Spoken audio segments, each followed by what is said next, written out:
पुण्याच्या शिरूर तालुक्यात शिक्रापूर इथं घरासमोरच्या ओट्यावर बसलेल्या पाळीव श्वानावर बिबट्यानं हल्ला केलाय आणि या हल्ल्यामध्ये पाळीव श्वान ठार झालाय। एका शेतकऱ्याच्या घरासमोर रखवालदार म्हणून ओट्यावर पाळीव श्वान बसलेला होता। दरम्यान दबा धरून बसलेल्या बिबट्यानं त्याच्यावर हल्ला केलाय आणि हा सगळा थरार सीसीटीव्हीमध्ये चित्रित झाला।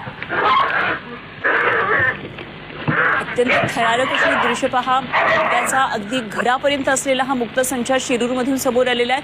शिक्रापूरमधून बिबट्याची ही दहशत समोर आली आहे। नागरिकांमध्ये प्रचंड भीतीचं वातावरण आहे। ओट्यावर हा कुत्रा बसलेला आहे, घराची राखण करतो आणि त्याचवेळी दबा धरून बसलेला हा बिबट्या त्याच्यावर हल्ला केलाय आणि थरारक दृश्य सीसीटीव्ही कॅमेऱ्यात चित्रित झालं।